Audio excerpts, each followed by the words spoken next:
자, 문법 영상이고요. 강의 노트는 55페이지가 되겠습니다. 오늘은 가정법에 대한 전체적인 좀 개괄을 좀 해보겠어요. 그래서 가정법이라는 게 무엇이고 어떻게 쓰이고 그 다음에 페이지에 보시면 이런 표가 있죠. 55페이지에 이 표에 대한 좀 설명을 갖다 드리겠어요. 그래서 기본 가정법에 대한 세부적인 내용보다는 전체적인 큰 그림을 그리고 나서 한번 이제 또 가정법을 갖다 시작해 볼 거예요. 오늘 이제 가정법이 무엇인지. 일단 가정법은 많이 들어왔죠. 뭔가를 가정하는 거죠. 가정한다는 건 예를 들어서 내가 만약 부자라면 저 집을 살 수 있을 텐데 이런 거예요. 내가 만약 많이 나오는 문장인데 If I were a bird, 내가 만약 새라면 I could fly to you, 너에게 날아갈 수 있을 텐데 이런 문장들 많이 본 적 있죠. 결국 내가 부자예요 아니에요?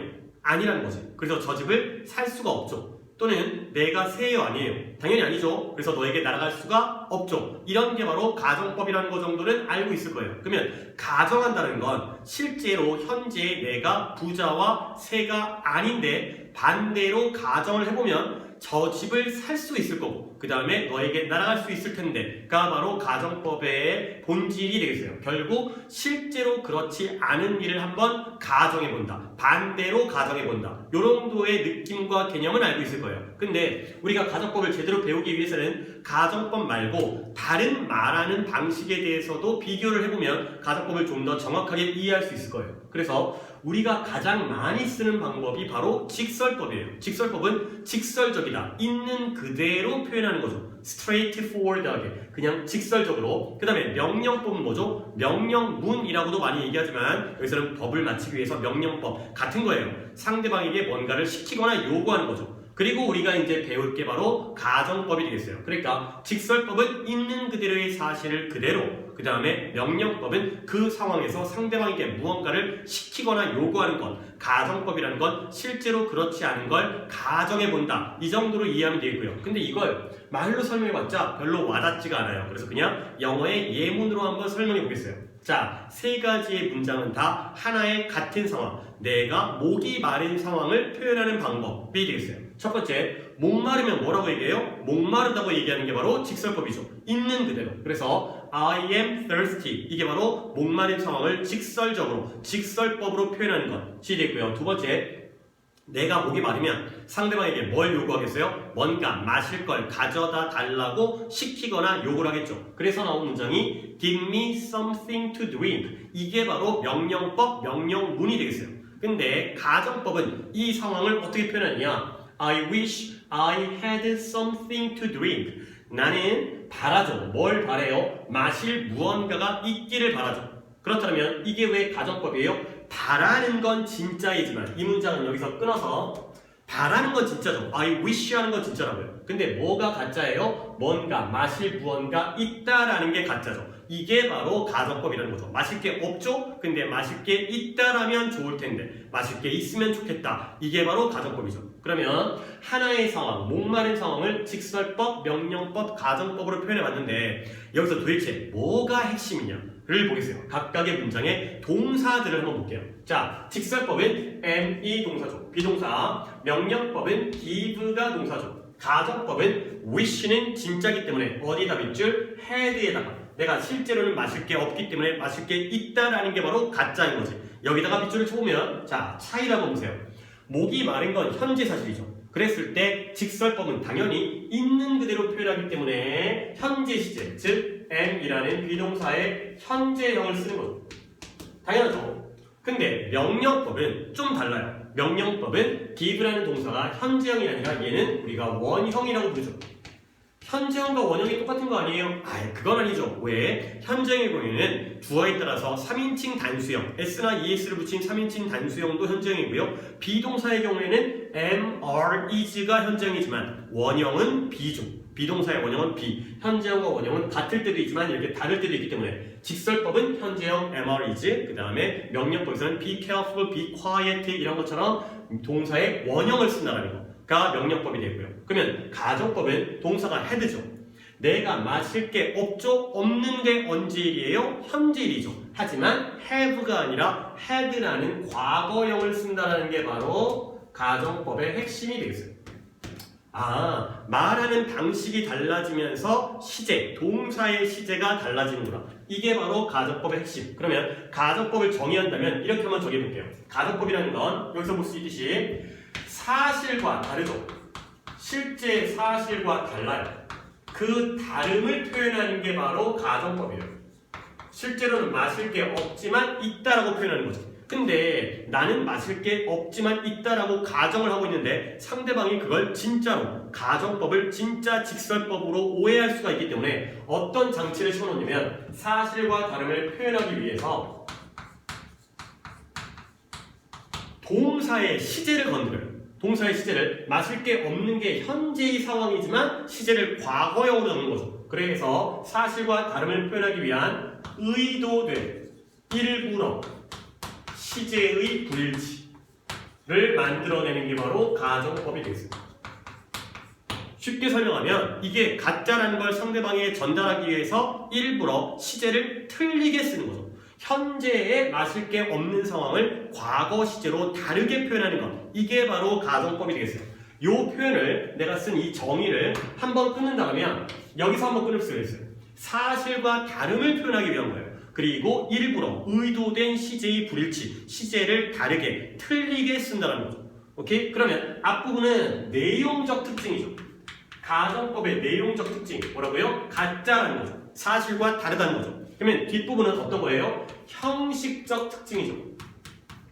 가정법의 형식이 시제를 일부러 다르게 쓴다는 거. 요 두 가지를 챙기시면 되겠어요. 진짜가 아니라 가짜이고 그래서 시제를 일부러 안 맞게 쓰는 게 바로 가정법이구나. 자, 이해했나요? 직설법, 명령법, 가정법. 물론 가정법에 대한 이해를 위해서 두 가지의 다른 문법, 다른 형태의 문장과 비교를 해봤어요. 가짜고 시제를 틀리게 다르게 쓰는구나가 되겠어요. 자, 그러면 가정법에서는 일단 기본 가정법이 있고요. 오늘은 거기까지만 전체적인 내용을 얘기할 거고요. 기타 가정법이 있고요. 그리고 플러스 두 가지 당위의 슈드라든가 if의 생략과 노치 이렇게 12가지를 배우게 되면 가정법이 완성이 돼요. 관용 표현도 알긴 해야겠지만 일단 기본적인 문법을 그래서 오늘은 기본 가정법 5개의 형태를 한번 정리해 보겠어요. 기본 가정법이라는 건 아까도 얘기했지만 내가 만약 부자라면 if I were rich라든가 그 다음에 뒤에는 I would 또는 I could buy that house 이런 거죠. 이렇게 if로 시작하는 가장 대표적인 형태가 바로 기본 가정법이 되겠어요.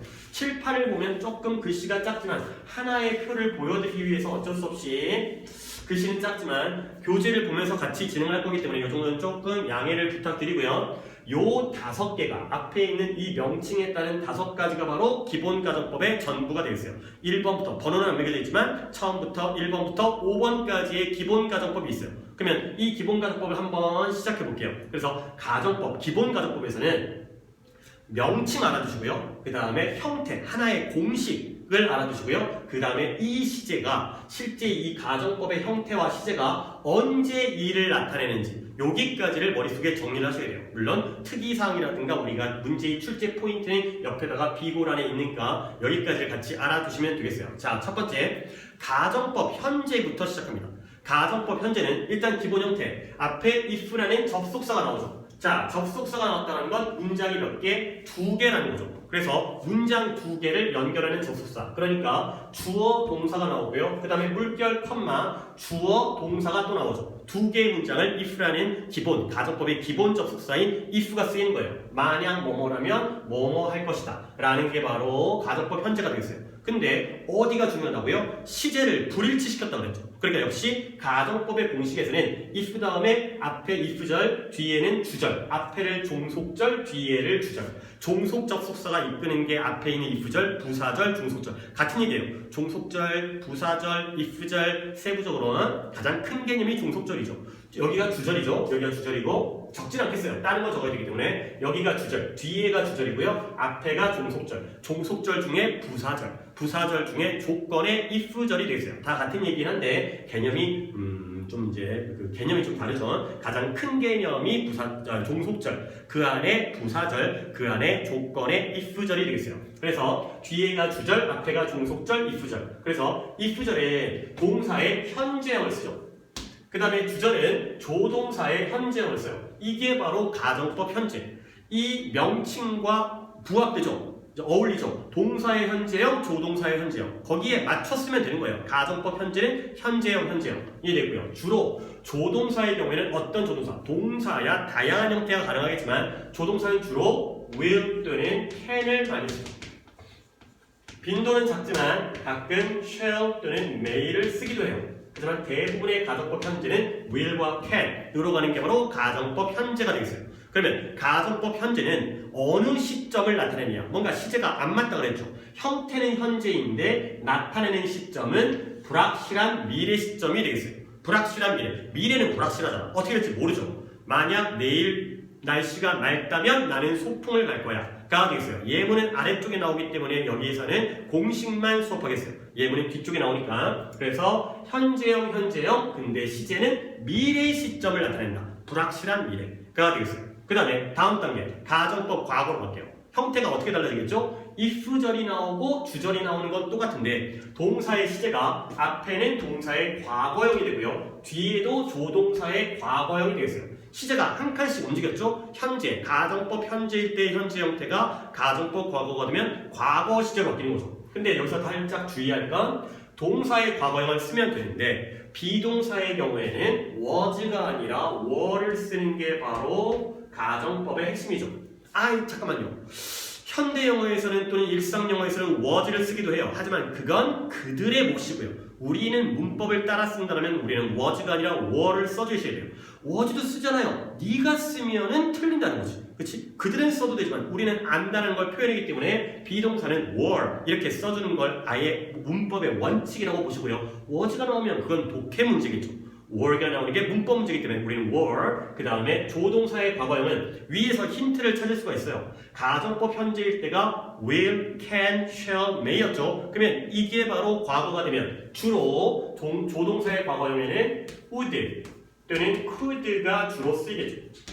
근데 가끔 위에서와 마찬가지로 should나 shall의 과거가 should죠. may의 과거인 might 이런 애들도 쓰일 수도 있다는 거. 주로 would, could, 가끔 should, might가 되겠어요.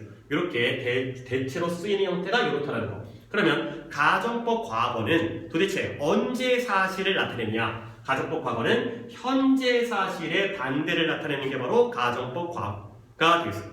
뭔가 하나 더 해보면 좀 더 분명해질 거예요. 자, 세 번째, 가정법 과거 완료. 나는 개인적으로 명칭이 현재 시제였죠. 그 다음에 과거 시제가 됐죠. 한 칸 더 가면 우리는 대과거라고 부르죠. 하지만 모두들 다 명칭을 가정법 과거 완료라고 표현하기 때문에 우리도 가정법 과거 완료. 대과거가 좀 더 좋을 것 같긴 한데 어쨌든 가정법 과거 완료. 형태는 어떻게 되죠? if가 나오고 if 전에는 동사의 형태가 현재였다가 과거였다가 하나 더 가서 대과거 또는 과거 완료. 형태는 같죠? 대과거든 과거 완료든 had 플러스 pp를 써요. had 플러스 pp가 과거 완료 또는 대과거 형태인 거 알고 있죠? 그리고 주절이 조금 복잡해지는데 조동사는 현재형과 과거형, will과 would, can과 could 이것까지밖에 없죠. 3단 변화가 없잖아요. 그러니까 얘는 어쩔 수 없이 조동사의 과거를 그대로 쓰는데 뒤에다가 동사 원형이 아니라 have 플러스 pp 이걸 적어주는 게 바로 가정법 과거 완료의 형태가 되겠어요. 물론 암기를 해야겠지만 이해를 한다면 have pp는 현재 완료죠. 하지만 앞에 있는 조동사가 과거이기 때문에 과거 완료가 된다. 이렇게 이해하시면 되겠어요. had pp는 원래 과거 완료인데 have pp는 앞에 있는 조동사를 과거로 쓰고 조동사 뒤에는 동사 원형을 쓸 수밖에 없기 때문에 had가 아니라 대신 과거 have pp 합쳐서 과거 완료. 조금 형태가 복잡해졌지만 당연히 외우셔야 되는 거예요. 가정법 과거 완료는 if 다음에 주어 다음에 had 플러스 pp 물결 컴마 주어 다음에 주절의 경우에는 주어 다음에 조동사의 과거형 have 플러스 pp가 되겠어요. 오케이? 그러면 가정법 과거 완료는 도대체 어느 시점을 나타내고 담당하냐면 가정법 과거 완료는 과거 사실의 반대가 되겠어요. 오케이? 자, 여기까지 세 가지의 가정법의 시제를 봤는데 기본 가정법 중에서 여기서 잠깐 뭔가를 하고 들어갈게요. 필기는 내가 여기다가 좀 필기를 여러분들은 교재 표 아래에 여백이 있죠. 거기다가 필기를 하시고요. 나는 이제 여기다가 이제 필기를 좀 한 다음에 다시 지울 건데 아래 여백에다가 이렇게 길다랗게 수직선을 하나 그려보세요. 그 다음에 점을 다섯 군데 내가 한 걸 본 다음에 해도 돼요. 뭐 이미 이런 거를 알고 있는 친구들도 있겠지만 점을 5개를 찍을 거예요. 그래서 여기가 이제 수직선에서의 시점이 되고요. 가운데를 현재라고 할게요. 그럼 우리가 평소에 상식적으로 좌측이 과거가 되죠.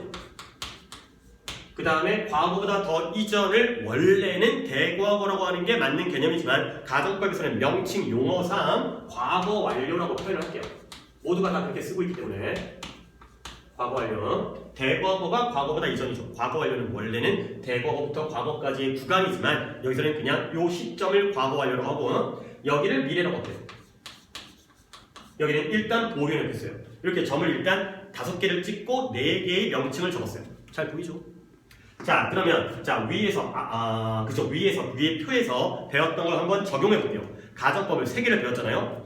가정법 현재는 형태는 동사의 현재형, 조동사의 현재형이지만 나타내는 시점은 언제였어요? 불확실한 미래였죠. 즉 가정법 현재는 미래의 일을 땡겨서 표현하는 게 바로 가정법 현재가 되겠어요. 그 다음에 두 번째, 가정법 과거는 동사의 과거형, 조동사의 과거형, 형태는 과거형이었지만 시점은 현재 사실의 반대가 되는 거죠. 현재 일을 한 시제 땡겨온 게 바로 가정법 과거가 되겠어요.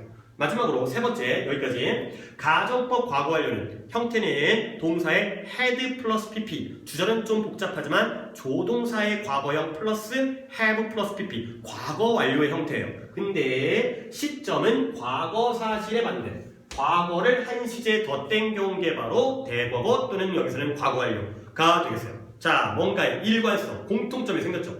가정법이라는 건 사실과 다름을 표현하기 위해서 의도되게 시제를 불일치시킨다고 그랬죠. 그게 바로 이거예요. 그러니까 시제를 내 멋대로 틀리게 쓰면 상대방이 더 헷갈리겠지. 그러니까 뭔가 일관성과 규칙이 있다는 거예요. 시제를 어떻게 틀리게 쓰죠? 한 시제씩 땡겨오죠. 어느 쪽으로? 여러분이 보기에 여기가 오른쪽, 여기가 왼쪽. 즉 시제를 왼쪽으로 한 칸 땡겨서 표현하는 게 바로 가정법이 되겠어요. 가정법은 내용적으로 사실과 다름이라는 것, 형식적으로는 시제를 한 칸 왼쪽으로 땡겨버렸다는 것. 이게 바로 가정법의 핵심이죠.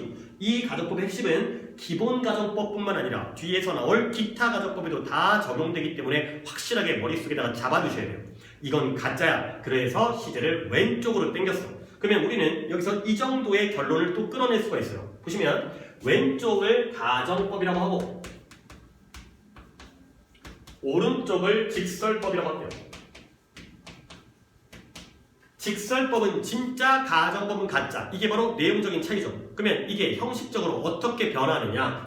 진짜를 가짜로 표현하기 위해서는 왼쪽으로 시제를 한 칸 움직이면 돼요. 맞죠? 미래가 현재 되고 현재가 과거 되고 과거가 과거 완료가 돼요. 오케이? 그러면 반대로 가정법을 직설법으로 되돌리기 위해서는 어느 쪽으로? 반대로 거꾸로 되돌아가서 오른쪽으로 한 칸 움직이게 되면은 직설법이 되겠죠. 그러니까 가정법 과거는 현재의 직설법, 직설법 현재가 되는 거고 가정법 과거 완료는 직설법 과거 시제가 되는 거죠. 내가 얘는 얘기 안 할 건데 그 이유는 이따가 설명을 드릴게요. 이렇게 오른쪽으로 한 칸 움직이면 진짜가 되는구나, 직설법이 되는구나. 근데 여기다가 좀 더 가미해 줄 건 서로 반대이기 때문에 얘가 긍정이면 얘는 부정, 얘가 부정이면 얘는 긍정. 예를 들어서 내가 만약 부자라면 저 집을 살 텐데 실제로는 부자가 아니죠? 집을 못 사죠. 서로 반대 개념이기 때문에 이런 작업을 해주시면 돼요. 부정의 not을 넣거나 빼주면 되는 거죠. 그래서 내가 만약 부자라면 실제로는 I'm not rich, I would buy that house가 I cannot buy that house가 되는 거죠. 그래서 시제가 직설법을 가정법으로 바꿀 때 우리가 원래 왼쪽으로 한 칸 움직였기 때문에 반대로 가정법을 직설법 시제로 바꿀 때는 오른쪽으로 한 칸 움직이면서 not을 넣거나 빼거나, 원래가 긍정이었다면 부정문에 not을 집어넣고요. 원래가 부정문이었다면 not을 빼서 긍정문으로 만들어주시면 되겠어요. 요 방법들이 계속해서 나오니까 자, 이제 여기서까지 개념을 잡았는데 그 다음에 네 번째 시제, 여러분은 이제 교재에서 하나로 보이기 때문에 네 번째 시제 뭐예요? 가정법 미래죠. 가정법 미래는 여기잖아요. 가정법 미래는 도대체 언제 일을 가져오느냐. 자, 이 하나의 원리와 일관성이 있으려면 가정법 미래는 여기 일을 땡겨오게 되면 하나로 딱 들어맞죠. 다 왼쪽으로 한 칸씩 움직였으니까. 그러면 여기를 우리가 뭐라고 할까? 영어에는 뭐 대과거, 과거보다 이전에 대과거는 있지만 미래보다 나중이라는 대미래라는 개념은 없기 때문에 우리가 개념을 만들자면 여기는 먼 미래가 되겠어요. 상식적으로 여기가 현재와 가까운 미래, 상대적으로 더 먼 미래가 되는 거죠. 근데 가깝다 멀다의 개념이 실제로 몇 년, 몇백 년, 며칠 이런 개념이 아니라 상대적으로 가까운 미래는 실현 가능성이 높아요. 즉 얘는 실현 가능한 미래. 내일 날씨가 맑다면 소풍을 갈 거야. 내일 날씨 맑을 가능성이 있죠. 그럴 수도 있고 아닐 수도 있고 실현 가능한 미래. 근데 먼 미래는 너무나 멀어서 100만 년, 1000만 년, 1억 년 후여서 그럴 가능성이 없는 실현 불가능한 미래. 이렇게 이해하시면 되겠어요. 그러니까 가족법 미래는 좀 독특한 시제예요. 그래서 독해에는 꽤 나오지만 뭐 이제 문법적으로는 조금 이제 까다로운 시제가 되긴 하겠는데 가정법 현재도 미래일이고 가정법 미래도 미래일이에요. 근데 상대적으로 가정법 현재는 가깝기 때문에 그럴 수 있는 미래. 근데 가정법 미래는 훨씬 더 먼 미래이기 때문에 그럴 리가 없는 미래가 되는 거죠. 예를 들어서 내일 해가 서쪽에서 뜬다면 내일이면 가까운 거죠. 하지만 서쪽에서 뜰 리가 없죠. 이런 게 바로 가정법 미래가 되겠어요. 내일 해가 서쪽에서 뜬다면 내가 너랑 결혼해줄게. 결국 너랑 결혼을 하겠다는 거야, 안 하겠다는 거야? 안 하겠다는 거죠. 그럴 리가 없기 때문에. 근데 만약에 내일 비가 오면 결혼해줄게. 이거는 가정법 현재죠. 날씨에 내 운명을 건다는 건 말이 안 되긴 하지만 결혼할 마음이 있을 수도 있죠. 그래서 비 오면 결혼하고 아니면 말고. 얘가 좀 이상하긴 하지만 그게 바로 가정법 현재고요. 내일 해가 서쪽에서 뜬다면, 내일 시간이 멈춘다면, 내일 지구가 멸망한다면 결혼해봤자 소용없겠지만 결혼해줄게. 이게 바로 가정법 미래가 되겠어요. 이해했나요? 이해했나요? 그래서 이걸 지워야 되는데 하나를 더 쓰고 갈게요. 하나를 더 쓰고 마지막 시제가 혼합가정법이죠. 혼합가정법은 점은 더 이상 찍을 곳이 없어요. 그러면 이미 찍혀져 있는 두 개의 가정법을 짬뽕, 혼합한 게 바로 혼합가정법이에요. 누구와 누구를 짬뽕했냐면 요거 가정법 과거 완료와 가정법 과거를 짬뽕한 게 바로 혼합가정법이다. 이렇게 써주시면 되겠어요. 내가 이걸 이제 지워야 되기 때문에 여러분이 여기까지 이게 바로 기본가정법 4번과 5번은 해야 되지만 거기까지를 포함한 하나의 공식이 되겠어요. 요 수직선을 갖다가 머릿속에다가 그려주셔야 되는 거야. 이건 지울 거니까 한 번 더 정리할게요. 가정법 현재는 불확실한 미래, 실현 가능성이 있는 미래. 근데 가정법 과거는 현재 사실에 반대, 가정법 과거 완료는 과거 사실에 반대. 각각 시제를 땡겨왔구나. 그러니까 결과적으로 가정법 미래는 더 먼 실현 불가능한 미래를 땡겨오는 게 가정법 미래. 그 다음에 혼합은 가정법 과거 완료, 과거 사실을 나타내는 가정법 과거 완료와 현재 사실을 나타내는 가정법 과거를 합친 게 바로 혼합 가정법이다. 이렇게 이해하시면 되겠어요. 그러면 다시 표로 들어가서 아래는 지우고 가정법 미래가 좀 독특하다고 그랬죠? 좀 어려워요. 근데 가정법 미래는 형태부터도 독특해요. 뭐냐면 원래는 if절에 동사의 현재요, 동사의 과거요, 동사의 과거 완료형, 동사만 쓰죠. 근데 가정법 미래는 if절에 조동사가 쓰인다라는 게 특징이에요. 어떨 때는 were to, 어떨 때는 would, 어떨 때는 should라는 조동사를 쓰는 거죠. if절에 조동사가 쓰인다는 게 가정법 미래의 형태적인, 형식적인 특징이 되겠어요. 내용적으로는 불가능한 미래를 나타낸 건데 형태적으로는 여기. 그 다음에 뒤에 있는 요거는 별로 중요한 게 아니죠. 왜? 조동사의 과거형 플러스 동사 원형은 가정법 과거랑 똑같기 때문에 주절을 보고 결정하는 게 아니라 if절에 were to, would, should와 같은 조동사의 형태가 들어간다는 거. would랑 should가 조동사라고 얘기하는 건 뭐 맞는 것 같은데 were to는 왜 조동사라고 하지? were는 비동사 아니에요? 우리가 예전에 be2라는 걸 배운 적이 있죠. be2 용법. 이게 바로 be2 용법이에요. be2 용법인데 be2가 예정, 가능, 의무, 운명, 의도. 예정, 가능, 의무, 주로 이 세 가지. 그 다음에 운명, 의도. 이 다섯 가지 의미죠. 예정, will, 가능, can, 의무, must 이런 조동사적인 특징이 있기 때문에 얘네도 그냥 조동사다 라고 봐주시면 이해하는 데 좀 더 도움 될 거고요. 물론 were to, would, should 뭐 이런 건 외워두셔야겠지. if절에 이런 형태가 나오면 가정법 미래. 언제 일을 나타낸다고요? 미래는 미래인데 실현 불가능한 미래가 되는 거죠. 그러면 다시 한번 개념을 확실하게 잡자면 불확실한 미래라는 건 실현 가능하다는 거예요. 그럴지 안 그럴지 모른다는 건 그럴 수 있다는 거죠. 이게 바로 가정법 현재고요. 가정법 미래는 실현 불가능한 먼 미래, 너무나 멀어서 그럴 일이 없는 미래라고 이해하시면 되겠어요. 됐죠? 그 다음에 이제 마지막 혼합가정법이 되겠어요. 혼합가정법은 아까 두 개를 짬뽕했다고 그랬죠. 뭘 짬뽕했죠? 가정법 과거 완료와 가정법 과거를 짬뽕했어요. 형태를 보세요. if 절에 had 플러스 pp를 썼어요. 얘는 누구의 형태예요? if절은 가정법 과거 완료와 같은 형태죠. 근데 주절은 조동사의 과거형 다음에 동사 원형. 얘는 누구예요? 가정법 과거 형태. 얘와 얘를 짬뽕해서 만든 게 바로 혼합가정법.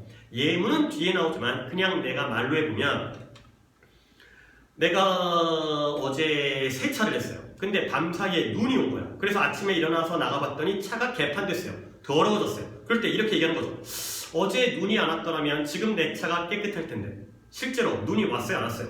왔죠. 그래서 내 차가 어때요? 더러워요. 그러면 이게 바로 혼합가정법인 게 눈이 온 건 어젯밤, 과거 사실의 반대죠. 그러니까 과거 사실의 반대인 가정법 과거 완료. 근데 지금 내 차가 깨끗할 텐데 실제로는 깨끗하지 않죠. 언제? 현재 사실의 반대인 가정법 과거가 되는 거죠. 그래서 어떨 때 쓰는 거냐? 과거의 사실이 현재에 영향을 미칠 때, 어제 눈이 왔다라는 기상 상태가 오늘의 내 차의 청결 상태에 영향을 미치고 있죠. 이런 게 바로 혼합가정법이 되겠어요. 혼합가정법은 또 꽤 쓰일 수 있는 게 우리의 현재는 항상 과거의 결과죠. 내가 지난 과거에 공부를 열심히 했더라면 이거 지금 다 알 텐데 과거에 공부를 안 했기 때문에 지금 이걸 모르고 있는 거죠. 그래서 뭐 상당히 꽤 쓰이는 빈도는 높은 그런 형태가 되겠어요. 오케이? 그래서 과거 사실이 현재에 영향을 미치는 게 바로 혼합가정법이다가 되겠어요. 그래서 가정법을 다시 한번 정리하면 가정법 현재는 불확실한 미래, 실현 가능하다는 거가 되고요. 가정법 과거는 현재 사실의 반대, 비동사는 우리는 were, 그 다음에 조동사의 과거형, 그 다음에 가정법 과거 완료는 had pp와 조동사의 과거형 플러스 have 플러스 pp. 그 다음에 가정법 미래는 형태도 의미도 좀 특이하고 독특하다는 거. 조금 약간 고급진 표현이에요. 뭐 나중에 이제 가정법 미래 들어서 얘기하면. 그 다음에 주절은 별로 핵심이 아니라는 거. 여기에 조동사가 들어간다는 게 핵심이고요. 혼합가정법은 앞에가 가정법 과거 완료, 과거 사실 반대, 주절은 가정법 과거, 현재 사실 반대가 짬뽕된 게 바로 혼합가정법이다가 되겠어요. 그래서 특이점을 좀 보면 가정법 현재는 조건의 부사절이라고 얘기하는 사람도 있어요. 근데 이게 왜 그러냐면 시간 조건 부사절 이런 거 알고 있죠? 시간 조건 부사절에서는 현재가 미래를 대신하죠. 그렇게 설명해도 같다는 거죠. 그것과 같은 거예요. 보는 관점이 다를 뿐. 그 다음에 가정법 과거는 비동사의 경우에는 우리는 were를 써줘야 된다는 거. 그 다음에 가정법 과거 완료는 여기가 좀 복잡하니까 요 형태, 조동사의 과거형 플러스 have 플러스 pp 이런 형태를 주의하시고요. 가정법 미래에는 were, to, would, should와 같은 if절에 조동사를 쓰인다는 게 핵심이고요. 그 다음에 가정법, 혼합가정법에 두 개를 짬뽕했기 때문에 그걸 보여주기 위해서 이런 자리에 now나 today와 같은 이런 힌트가 들어간다는 거. 이런 것들이 바로 출제의 문제 푸는 포인트가 되겠어요. 이게 왜 필요하냐면 가정법은 가장 첫 번째 기본 출제 방향이 if절과 주절의 동사의 시제를 맞춰주는 것부터 출발하는 거예요. 그러니까 양쪽이 현재, 과거 완료, 그 다음에 좀 이상한 형태, 그 다음에 혼합 이런 거죠. 그러니까 앞에가 동사의 현재이면 뒤에도 조동사의 현재예요. 만약에 뒤에가 조동사의 과거형이면 앞에도 동사의 과거형. 근데 주의할 건 앞에가 had pp일 때 뒤에 주절의 동사의 형태는 두 가지죠. 가정법 과거 완료라면 요 형태를 써야겠지만 혼합이라면 요 형태를 써야죠. 그러니까 그걸 구별하도록 하기 위해서 이 자리에 today나 now와 같은 힌트를 주는 거예요. 너무 감사하네요. 왜 주겠어요? 줘도 틀리니까. 줘도 안 주면 더 틀릴까봐 뭐 문제를 못 풀 수도 있겠죠. 이게 가정법 과거 완료인지 혼합인지 판단이 어려울 때가 있기 때문에 혼합이라는 걸 보여주기 위해서 공식의 아래 now나 today와 같은 힌트가 들어간다는 거가 되겠어요. 오케이? 여기까지가 기본 가정법에 대한 5가지 설명인데요. 내가 한 가지만 더 추가적으로 설명할게요. 자, 가정법이 뭐라 그랬죠? 사실과 다름을 나타내기 위한, 표현하기 위한 의도된 시제의 불일치였죠. 시제가 다 안 맞죠. 실제 시제와 다르게 표현하는 거야. 근데 방금 얘기한 이 정의에 입각하면 이 5개의 가정법 중에서 진정한 가정법은 3개밖에 없어요. 나머지 두 개는 진정한 가정법은 아니고요. 그냥 비스무리한 거가 되겠어요. 그래서 실제로 설명을 하는 방식 또는 교재에 따라서는 기본 가정법을 5개가 아니라 3개라고 설명하는 사람도 있어요. 나도 그게 맞다고 생각해요. 하지만 나는 5개를 다 얘기하는 이유가 일관성이 있기 때문에 시제가 한 칸씩 이동하는 걸 하나의 표로 이해하면 더 머리에 정리가 잘 되기 때문에 합쳐서 설명하지만 나도 이 중에 2개는 진짜 가정법은 아니에요. 근데 그게 어떤 차이를 발생하냐면 진짜 가정법만이 직설법으로 바꿔줄 수가 있어요. 왜? 실제 사실이 있고 그것과의 반대를 나타내는 게 진정한 가정법이기 때문에 그걸 실제로 바꿔볼 수 있는 건 그 3가지만 가능하다는 거죠. 여러분이 한번 번호가 없지만 1번, 2번, 3번, 4번, 5번 중에서 3개의 진정한 가정법을 한번 골라보세요. 몇 번 2개가 빠지고 몇 번 3개가 진정한 가정법이지. 자, 내가 먼저 표시를 한다면, 먼저가 아니라 여러분이 생각한 다음에, 내가 이제 영상을 끊고 생각한 다음에, 중지한 다음에, 3가지는 가정법 과거, 가정법 과거 완료, 혼합 가정법. 이 3가지가 진정한 가정법이 되겠어요. 왜 그럴까요? 나머지 2개를 보세요. 가정법 현재, 가정법 미래. 둘 다 미래일이죠. 미래일은 아직 발생하지 않았죠. 물론 얘는 불확실하기 때문에 어떻게 될지 모르고요. 얘는 실험 불가능이지만 미래는 모르는 거 아니야. 우리 인간이 영원히 살 수 있다면 참 좋을 텐데 아니면 또는 문제가 생길 텐데 뭐 이런 건데 우리 인간이 영원히 살 수 없겠지만 혹시 모르잖아요. 이건 미래일이기 때문에 어떤 확정된 사실이 아니라는 거죠. 그래서 진정한 가정법이 아니라는 건 맞는 말이에요. 하지만 하나로 일관성 있게 이해를 하시면 되고요. 근데 그게 어떤 차이를 발생하냐면 이 3가지만이 직설법으로 실제 전환해 볼 수가 있어요. 가정법 과거는 당연히 오른쪽으로 한 칸 움직여야 되기 때문에 얘가 직설법이 되면 직설법 현재가 되겠죠. 물론 바꿔줄 때는 서로 반대말이니까 not을 넣거나 빼거나 해주면 되고요. 가정법 과거 완료 역시 오른쪽으로 한 칸 땡겨오면 얘는 직설법 과거 시제가 되겠죠. 이해하죠? 당연한 거죠. 현재 사실의 반대니까 현재 사실인 거고 과거 사실의 반대니까 과거 사실인 거죠. 그러면 혼합가정법은 이 2개를 짬뽕했기 때문에 진정한 거 2개를 짬뽕해서 얘도 진정한 가정법이에요. 그러면 얘는 직설법이 되면 어떻게 될까요? 직설법